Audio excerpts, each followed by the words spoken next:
areas. Well, just first start here. Players often will talk about consistency, but how can you measure the challenge of an opponent like this versus what you faced different times here for this year? Team we're playing against, they've been consistent all year. They've done it at a high level, so you expect nothing different from them tonight. As far as Jesper Frode, I'm not sure if you can answer if he's going to be in here for tonight or not, but from off the bat, what's the outlook as far as, how much he could be used and where his game fits in right now? Well, Frode's a play tonight. I'm not going to, get into predicting how much or where he'll play, but yeah, he's going to be in tonight for sure. And I said it yesterday. He's earned his way, to have this opportunity, and we're not just bringing him, to hope that it goes well. We're bringing him in, and he's part of a plan tonight.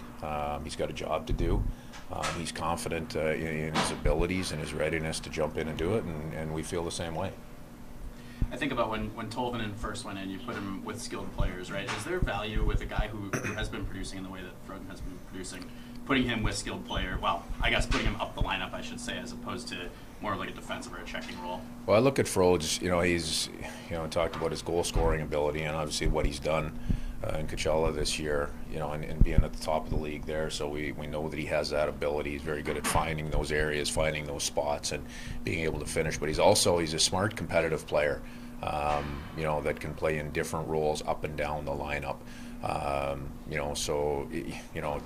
I'm not avoiding your question. I'm not worried about where he's going to be in the lineup or disclosing that.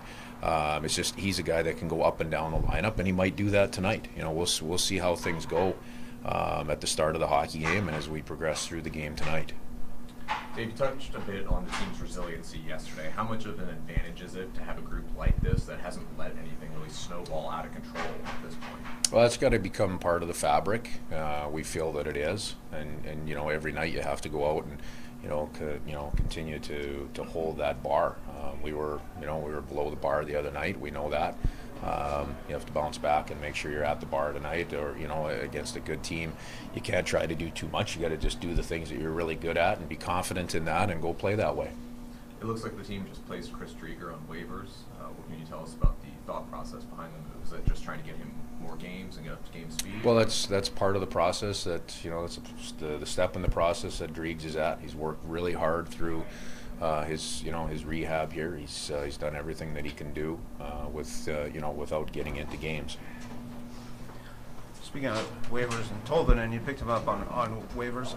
He was really highly touted coming up as a young guy. I mean, and now he seems like he's just starting to find his own. Is it a case of just needing more reps? Sometimes just a change of scenery. Sometimes a new opportunity.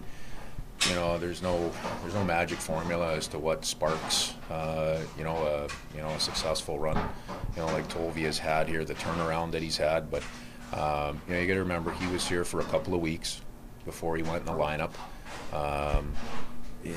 During that time he said very little. He worked extremely hard, and he waited for his opportunity. So kind of I guess the moral of the story there is just do the work, and when you have the opportunity, go in and and help the team, and that's exactly what Tolvi's done. He's continued to do that. The spotlight that comes to him is the number of goals that he scored for us, and that's been a really important piece. But there's so much more that comes with Tolvi as a player, as a person, as a part of our group.